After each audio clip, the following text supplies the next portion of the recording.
আচ্ছা, তুমি কি জানো তুমি কিন্তু রাজশাহী ইউনিভার্সিটি টপ করতে পারবা? কিন্তু কিভাবে, কি কৌশলে তুমি রাজশাহী ইউনিভার্সিটি টপ করবে? আসসালামু আলাইকুম প্রিয় শিক্ষার্থীরা, আরেকটি নতুন ভিডিও নিয়ে তোমাদের সামনে হাজির হলাম। আমি মোহাম্মদ বিল্লাল সরকার, বর্তমানে পড়াশোনা করছি রাজশাহী ইউনিভার্সিটি।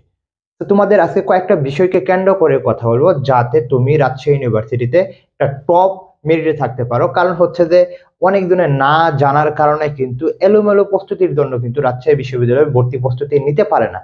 তো সেই দিকে বিবেচনা করলে আমরা আজকে কথা বলার চেষ্টা করব রাজশাহী ইউনিভার্সিটিতে কিভাবে প্রস্তুতি নিলে তুমি তোমার যে স্বপ্নের যে সাবজেক্টটা, ওটা টপ সাবজেক্টটা তুমি করতে পারবে। সে কয়েকটা বিষয়কে কেন্দ্র করে কথা বলার চেষ্টা করব। প্রথমে তোমাদের বলবো অবশ্যই চ্যানেলটি সাবস্ক্রাইব করবে এবং কমেন্ট বক্সে দেখবে ফেসবুক পেজের লিঙ্ক, ওইখানে ফলো দিবে। ইনশাল্লাহ আমরা 1 তারিখ থেকে আমাদের লাইভ ক্লাসগুলো আমরা নিব, ফ্রি ক্লাসগুলো। তো আশা করি তোমরা সকলেই যে গ্রুপগুলো রয়েছে, লিঙ্কগুলো রয়েছে, ওইখানে যুক্ত হয়ে যাবে এবং সাবস্ক্রাইব করে দেবে। তো দেখো, রাজশাহী ইউনিভার্সিটির 2025 সালের যদি কথা বলি, অবশ্যই 2024 থেকে 2025 সালের কৌশলগুলো ভিন্ন হবে, প্রশ্ন প্যাটার্নটা অবশ্যই ভিন্ন হবে। প্লাস হচ্ছে যে কাটমার্ক কিন্তু আমরা যদি 2-3 বছর আগে যেরকম দেখি, এই বছর কিন্তু সেরকম না। তো আগে জানতে হবে যে টপ করার জন্য কত নাম্বার পেতে হয়। তোমরা যদি বিগত সালের 2 থেকে 3 বছর রাজশাহী ইউনিভার্সিটির প্রশ্নটা দেখো, আর আমরা জানি যে আমরা মোটামুটি মানবিক এবং বিভাগ পরিবর্তন অর্থাৎ রাজশাহী ইউনিভার্সিটির এ ইউনিট নিয়ে কিন্তু আমরা কথা বলার চেষ্টা করি। তো রাজশাহী ইউনিভার্সিটি এ ইউনিটের যদি বিগত 2 থেকে 3 বছর প্রশ্ন দেখি, তাহলে দেখবো যে রাজশাহী ইউনিভার্সিটির প্রশ্ন কিন্তু মোটামুটি এখন একেবারে সহজ বলা যাবে না, একেবারে সহজ বলা যাবে না। অর্থাৎ যেখানে রাজশাহী ইউনিভার্সিটি একটা সিট পেতে 2-3 বছর আগে মোটামুটি 65 পেতে হতো, কিন্তু এখন কিন্তু 50 দিয়েই এই রাজশাহী ইউনিভার্সিটির চান্স হয়ে যাচ্ছে। কেন হয়ে যাচ্ছে ভাই? অবশ্যই প্রশ্নের মধ্যে পরিবর্তন এসে পড়ছে, প্রশ্নের প্যাটার্ন চেঞ্জ হয়ে গেছে। তো কৌশলের মধ্যে বা টপ করার মধ্যে প্রথম যেটা কথা বলবো সেটা হচ্ছে তোমাকে জানতে হবে কত পেলে আমাকে রাজশাহী ইউনিভার্সিটি একটা সিট কনফার্ম করতেছি এবং টপ করার জন্য, টপ মেরিটে যাওয়ার জন্য তাহলে আমাদের কি করতে হবে। আমি প্রথম যেটা কথা বলি, রাজশাহী ইউনিভার্সিটি এখন টপ করার জন্য তোমাকে 62 থেকে 65 নাম্বার পেলেই তোমাকে রাজশাহী ইউনিভার্সিটি তুমি টপ করতে পারবা। ওকে, তো কিভাবে পাবো, এই নাম্বারগুলো কিভাবে তুলবো, সেই বিষয়ে কিন্তু কথা বলার অবশ্যই দরকার আছে, তাই না? তো আমরা এখানে এ ইউনিটের যদি কথা বলি, আমরা দেখতে পারবো এখানে 3টা সাবজেক্ট রয়েছে। কি কি সাবজেক্ট রয়েছে? বাংলা, কি কি রয়েছে? ইংলিশ, রয়েছে কি জিকে, তাই না? রয়েছে কি জিকে। তাহলে এখানে বাংলার মধ্যে দেখতে পাবো আমরা কয়টা নাম্বার রয়েছে। বাংলার মধ্যে হচ্ছে 28টা কোশ্চেন, ইংলিশের মধ্যেও 28টা কোশ্চেন, আর এখানে হচ্ছে 24টা। তো কোশ্চেন যে রয়েছে এগুলোর সাথে কত গুণ হচ্ছে? 1.25, তাই না? সবগুলোর মধ্যে 1.25, 1.25। তো আমরা এখানে প্রশ্ন দেখতে পারতেছি কত, এখানে হচ্ছে 35 নাম্বার, এখানে হচ্ছে 35 নাম্বার, আর এখানে হচ্ছে কি 30 নাম্বার। অর্থাৎ এই 100 নাম্বারে কিন্তু রাজশাহী ইউনিভার্সিটি ভর্তি পরীক্ষা হবে। বাহ্যিকভাবে দেখা যাবে 80টা প্রশ্ন, কিন্তু একটা কোশ্চেনের মার্ক 1.25 হওয়ার কারণে কিন্তু 80টা প্রশ্ন 100 নাম্বারে রূপান্তরিত হয়। তো আমাকে এখানে কয়েকটা বিষয়কে উইক জোন এবং স্ট্রং জোন কিন্তু আমাকে বাইর করতে হবে যদি আমি রাজশাহী ইউনিভার্সিটি টপ করতে চাই। এবং যেটা কথা বলবো যে রাজশাহী ইউনিভার্সিটির প্রথম আমরা দেখবো যে উইক জোন, স্ট্রং জোন এবং প্রশ্ন প্যাটার্নটাও কিন্তু বুঝতে হবে। তাহলে আমরা এখানে দেখতে পারবো বাংলায় যে 35টা নাম্বারটা আসে সেখানে কোথা থেকে আসে প্রশ্নগুলো, ইংলিশে যে 35টা নাম্বার আছে সেগুলো কোথা থেকে আসে, এবং জিকে যে 35টা নাম্বার আছে কোথা থেকে আসে, সেই বিষয়ে কিন্তু আমাদের দেখতে হবে। তাহলে দেখবো যে আমরা এই বাংলার যে 35টা নাম্বার রয়েছে, এখানে বাংলা ফার্স্ট পেপারটা এবং বাংলা দ্বিতীয় পত্র বা বাংলা সেকেন্ড পেপার যেটাকে বলা হয়, তাহলে আমরা দেখবো যে বাংলা প্রথম পত্র থেকে যে প্রশ্নগুলো আসে, অর্থাৎ মনে করো এখানে যে 28টা কোশ্চেন থাকে, এই 28টা কোশ্চেনের মধ্যে দেখতে পারবা 13 থেকে 14টা প্রশ্ন কিন্তু বাংলা প্রথম পত্র, গদ্য, পদ্য, নাটক, উপন্যাস থেকে প্রশ্নগুলো আসে, কবি পরিচিতি থেকে প্রশ্নগুলো আসে। তো আমি যদি মনে করি, আমি যদি একটা কথা বলবো, সেটা হচ্ছে যে এই বাংলাটার মধ্যে যেটা করবা যে এই বাংলার মধ্যে তোমাকে এই বাংলা প্রথম পত্র থেকে তোমার কিন্তু এখানে যে নাম্বারটা রয়েছে তুমি সর্বোচ্চ 1টা থেকে 2টা ভুল করবা।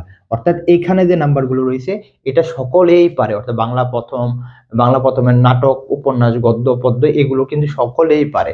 তো তোমাকে যেটা করতে হবে, এই 13 থেকে 14টা যে প্রশ্ন আসবে তুমি যে 12 থেকে 11টা কোশ্চেন এখানে তুলতে পারো। তো আরো যদি প্রশ্নগুলো থাকে, মনে করো আরো প্রশ্ন আছে কতগুলো, 14টা, তাহলে এই 14টা প্রশ্নের মধ্যে আমরা দেখতে পারবো যে 10টা হচ্ছে ব্যাকরণ পার্ট, আর 5টা বা 4টা হচ্ছে আমাদের কি পার্ট? মুখস্থ পার্ট। ব্যাকরণ পার্ট এবং মুখস্থ পার্ট। ব্যাকরণ পার্টের মধ্যে আমরা কয়েকটা টপিককে আমরা জাস্ট আমাদের যদি কথা বলি যে তোমাদের আরেকটা কথা বলে নেই তাহলে তোমাদের সুবিধা হবে। আমাদের যে রাজশাহী ইউনিভার্সিটি জিএসটি বা চট্টগ্রাম বেসটা রয়েছে, এখানে আমরা মেইন বিষয়কে আমরা গুরুত্ব দিই ব্যাকরণ পার্ট হচ্ছে আর মুখস্থ পার্ট। কেন? এবং আমাদের বেসের যে রুটিনটা ইতিমধ্যে হয়তো বা দেখতেছ, রুটিনের মধ্যে দেখতে পারো যে ব্যাকরণ পার্টগুলো যেগুলো ইম্পর্টেন্ট সেগুলো পড়ানো হয়, ইংলিশের যেগুলো গ্রামাটিক্যাল পার্ট ইম্পর্টেন্ট সেগুলো পড়ানো হয় আগে, যাতে তোমরা প্রথমেই যে বিষয়গুলো সেগুলো জেনে ফেলো, অর্থাৎ প্রেশার যাতে না হয় এবং পরে যে মানে 4-5টা টপিক পড়ার পরে যাতে আবার না মনে হয় যে এখনো তো অনেকগুলো রয়েছে। যখন তুমি এভাবে অর্থাৎ যেগুলো ইম্পর্টেন্ট সেগুলো যখন পড়ে ফেলবা তখন কিন্তু তোমার জন্য অনেক বেশি ইম্পর্টেন্ট বা লাভবান হবে। তো যারা রাজশাহী ইউনিভার্সিটি জিএসটি এবং চট্টগ্রাম বিশ্ববিদ্যালয়ে বেসে ভর্তি হতে চাও তারা আমাকে জাস্ট নক দাও, হোয়াটসঅ্যাপ নাম্বারটা রয়েছে কমেন্ট বক্সে, নক দাও, ইনশাল্লাহ তোমাদের সাথে কথা বলবো। মাত্র 1000 টাকা দিয়ে তোমরা কিন্তু এক্সাম বেস সহকারে অর্থাৎ 70টি পরীক্ষা সহকারে এখানে ভর্তি হতে পারবে। একটা জিএসটি পরীক্ষা আগ পর্যন্ত তোমরা আমাদের সাপোর্ট ক্লাসগুলো পাবা। আর শুধুমাত্র যারা এক্সাম বেসে ভর্তি হতে চাও বাংলা, ইংলিশ এবং জিকে, তারা আমাদের নক দাও। মাত্র আমরা 199 টাকা রাখছি, এত কম টাকা দিয়ে তোমাদের কেউ করবে না। জাস্ট আমরা চাচ্ছি যে তোমরা টাকা কম হোক কিন্তু তোমরা যে বিশ্ববিদ্যালয়ে চান্স পাও, জাস্ট তোমরা আমরা নক দাও, ইনশাল্লাহ আমরা তোমাদের সাপোর্ট করার চেষ্টা করব। হ্যাঁ, কারণ টাকা সবকিছু না। দেখো ব্যাকরণের পার্ট যেটা কথা বললাম ওইখানে তোমরা নক দিলে হবে। ব্যাকরণ পার্টের মধ্যে আমি 10টা টপিক মনে করে এরকম কয়েকটা টপিক বলতে পারি যেগুলো থেকে প্রশ্ন আসবে। মনে করো তুমি এখানে পড়তে হবে সমাজ, তোমার সমাজ থেকে প্রশ্ন আসবে, তোমার বানান থেকে প্রশ্ন আসবে, তোমার নত্যবিধান সত্যবিধান থেকে প্রশ্ন আসে, শর্ট সিলেবাসের বাইরে সন্ধি এখান থেকে প্রশ্ন আসে, সরি সন্ধি সন্ধি তাহলে এখান থেকে প্রশ্ন আসে, উপসর্গ এখান থেকে প্রশ্ন আসে, উচ্চারণ এখান থেকে প্রশ্ন আসে। তো এইগুলো যে কয়েকটা টপিক রয়েছে এগুলো যখন পড়ে ফেলবা দেখবেন তোমার অনেক অংশেই কমে যাবে। অর্থাৎ তুমি যদি প্রিপারেশনটা 1 মাস নিতে পারো ইনশাল্লাহ রাজশাহী ইউনিভার্সিটি কিন্তু তোমার প্রস্তুতি অনেক অনেক শেষ হয়ে যাবে। পরে যদি কথা বলি বাংলা বললাম, ব্যাকরণ পাঠ বললাম, তাহলে এখানে যে 14টা বা 12টা প্রশ্ন বা 14টা প্রশ্ন আসলো, আমরা যদি ভাগ করে দিই 14, অর্থাৎ এখানে আমরা ব্যাকরণিক পার্ট, রনিক পার্ট প্লাস হচ্ছে মুখস্থ পার্ট, না মুখস্থ পার্ট, আচ্ছা মুখস্থ পার্ট। তাহলে আমরা এখানে দেখতে পারো আমরা 14টার মধ্যে নিম্নে তো 10টা পাবো, 10টা পাই না, আমরা 8টা পাবো। আর এখানে কয়টা পাইলাম? 12টা পাইলাম। তো আমরা এখানে দেখি তো তাহলে আমরা পাইতেছি কয়টা? 20টা। 20টার সাথে 1.25 করে গুণ দাও, 1.25, তাহলে আমরা দেখতে পারবো আমরা 23 থেকে 24 নাম্বার আমরা কিন্তু অলরেডি তুলে ফেলছি। 23 থেকে 24 নাম্বার আমরা অলরেডি তুলে ফেলছি। আচ্ছা আমরা বাংলা শেষ করলাম, এখন আমরা চলে যাই কোথায়? ইংলিশে চলে যাই। ইংলিশের মধ্যে আমরা দেখতে পারবো যে 35 নাম্বার, ওকে 35 নাম্বার না? তো 35 নাম্বারের মধ্যে আমরা এখানে 2টা পার্টকে আমরা সবচেয়ে বেশি গুরুত্ব দিব, সেটা হচ্ছে গ্রামাটিক্যাল পার্ট প্লাস হচ্ছে ভোকাবুলারি পার্ট। এবং এখানে রাজশাহী ইউনিভার্সিটির প্রশ্নটা এই 2 জায়গা থেকে বেশি প্রশ্ন আসে। এখানে গ্রামাটিক্যাল পার্টকে আমি অবশ্যই আমরা যখন আমাদের বেসের মধ্যে পড়াই সেখানে দেখতে পারবো প্রথমে আমরা যেটা পড়াইছি, প্রথমে পড়াই দিয়েছি টেন্স। কারণ কি? টেন্স থেকে আমাদের প্রশ্ন আসে, ঘুরে ফিরে টেন্স থেকে প্রশ্ন আসে। কিভাবে প্রশ্ন আসে সেগুলো তো অবশ্যই পেড বেসে পড়ানো হবে, ইনশাল্লাহ তোমরা এখানে ভর্তি হলে বুঝতে পারবা। তো টেন্স থেকে শুরু করলাম, টেন্সের পর আমরা কি পড়াইছি? রাইট ফর্ম অফ ভার্ব পড়াইছি। আমরা পড়াইছি কি বলা হয় পার্টস অফ স্পিচের 4টা টপিকের কথা বলছি, identification of noun, identification of adverb, identification of adjective এবং আইডেন্টিফিকেশন অফ ভার্ব। এইগুলো যে টপিকগুলো রয়েছে এখান থেকে যদি তুমি 10টা থেকে 12টা টপিক পড়তে পারো ইনশাল্লাহ দেখতে পারবে। মনে করো রাইট ফর্ম অফ ভার্ব, আচ্ছা আমি সংক্ষিপ্তভাবে লিখলাম রাইট ফর্ম অফ ভার্ব, এখান থেকে দেখতে পারবা তুমি 2টা থেকে 3টা প্রশ্ন পারবে। কারণটা কি? এটার মধ্যে রয়েছে ভার্ব রয়েছে, এটার মধ্যে রয়েছে নাউন রয়েছে, সবকিছু কিন্তু রাইট ফর্ম ভার্বের মধ্যে রয়েছে, টেন্স রয়েছে। তো এইভাবে যখন তুমি এখান থেকে 10 থেকে 12টা টপিক যে দেওয়া হবে এখান থেকে যদি তুমি 8 থেকে 9 তুলতে পারো, 9টা কারেক্ট করতে পারো, মনে করো এখান থেকে তোমাকে প্রশ্ন দিব কয়টা? যে 28টার মধ্যে তুমি এখান থেকে প্রশ্ন পাবা 15টা, সাপোজ 15টা প্রশ্ন পাবা।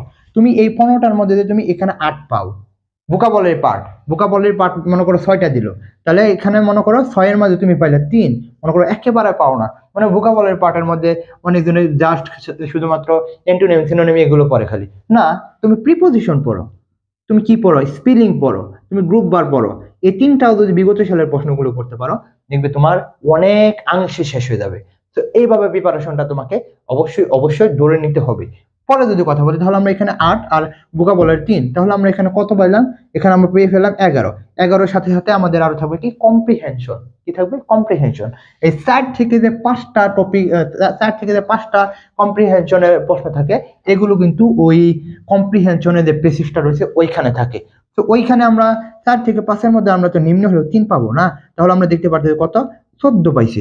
14 কে আমরা 1.25 করে গুণ দিই নাকি 1.25 করে গুণ দিলে কত হয় দেখো তো। এখানে মোটামুটি আমরা পেয়ে ফেলবো। আগে আমরা কত পাইছিলাম? আমরা আগে পাইছিলাম 24 বাংলার মধ্যে, আর এখানে মোটামুটি তোমরা মনে করো 16 থেকে 17 নাম্বার পাইলা, মনে করো 17 পাইলা। দেখো এখন হচ্ছে জিকে পার্ট। জিকে হচ্ছে 2টা পার্ট থাকবে। জিকের মধ্যে আমরা জানি কি 2টা পার্ট থাকে। 2টা পার্টের মধ্যে আমরা জানি কি আন্তর্জাতিক পার্ট এবং বাংলাদেশ পার্ট। এবং আমি মনে করি ইংলিশের থেকে জিকে পার্টটা অবশ্যই তোমাদের বেশি পাওয়া দরকার। তো জিকের মধ্যে মনে করো 30টা প্রশ্ন। তোমাকে এরকম ভাবে প্রিপারেশন নিতে হবে, বাংলাদেশ পার্ট প্লাস হচ্ছে ইন্টারন্যাশনাল পার্ট। সেখানে আমরা দেখতে পারবো বাংলাদেশ পার্ট থেকে 30টার মধ্যে দেখতে পারবো 15টার মতো আসবে, আন্তর্জাতিক পার্ট থেকে দেখবো 10টা, এবং সাম্প্রতিক থেকে দেখবা এই 5টা প্রশ্ন আসে। তো এইভাবে যখন দেখবো তখন দেখতে পারবো আমাদের এই 30টা প্রশ্ন। তাহলে এখানে আন্তর্জাতিক পার্ট বা বাংলাদেশ পার্ট থেকে তোমার যে বল না হয়, বাংলাদেশ পার্টের মধ্যে তোমার 15টার মধ্যে 10টা, আর এখানে যে 10টার মধ্যে তোমাকে 5 থেকে 6টা প্রশ্ন আসে, এবং সাম্প্রতিক থেকে যদি তুমি 3 পাও, তাহলে আমরা যদি একটা হিসাব করি তাহলে দেখতে পারবো যে কি 10 পরে হচ্ছে 15, 16, 17, 18, 1.25, তাহলে আমরা যদি একটা হিসাব করি তাহলে দেখতে পারবো কত। মোটামুটি আমরা এখানে ধরলাম কত, মোটামুটি আমরা এখানে ধরতেছি মনে করো 20 পাইলা, 20 তো হলো না, 22 পাইলা। তাহলে দেখো তো আমরা একটা হিসাব করি, দেখো কত হয়, 7, 8, 9, 10, 11, 12, 13, কত 13, আর এখানে কত 2, 4, 5 আর 1 কত 62। তুমি যদি 62 পাও, তুমি মনে করো এই রাজশাহী ইউনিভার্সিটির যদি বিগত সালের প্রশ্নের মতন হয়, এরকম স্ট্যান্ডার্ড প্রশ্ন হয়, তুমি টপ করতে যাচ্ছ। তুমি 63 পাও, তুমি লতে পড়তে পারবা, তুমি পলিটিক্যাল সায়েন্সে পড়তে পারবা, অর্থাৎ তুমি টপ 200-র মধ্যে তুমি অলরেডি ঢুকে গেছো, অর্থাৎ যদি তুমি 63 পাও। সো এইভাবে তোমাদের আগে অ্যানালাইসিস করতে হবে যেভাবে তুমি রাজশাহী ইউনিভার্সিটির টপ করবে। আর হচ্ছে যে রাজশাহী ইউনিভার্সিটি টপ করার জন্য অবশ্যই বলবো যে প্রশ্ন ব্যাংকটা একটু ভালো মতন পড়ে ফেলো, ইনশাল্লাহ তোমাদের ভালো কিছু হচ্ছে। আর শর্ট সিলেবাসটা পড়ে ফেলো। আবার বলবো চ্যানেলটি সাবস্ক্রাইব করে পাশে থাকো। আর আমাদের যারা রাজশাহী ইউনিভার্সিটি, জিএসটি এবং চট্টগ্রাম বিশ্ববিদ্যালয়ে বেশি ভর্তি হতে চাও, তারাও ভর্তি হয়ে যাও, ইনশাল্লাহ ভালো কিছু হতে যাচ্ছে। আর যারা শুধুমাত্র এক্সাম বেশি ভর্তি হতে চাও, বাংলা, ইংলিশ এবং জিকে, তারাও আমাদের সাথে যোগাযোগ করতে পারো। তোমাদের জন্য শুভকামনা। আসসালামু আলাইকুম।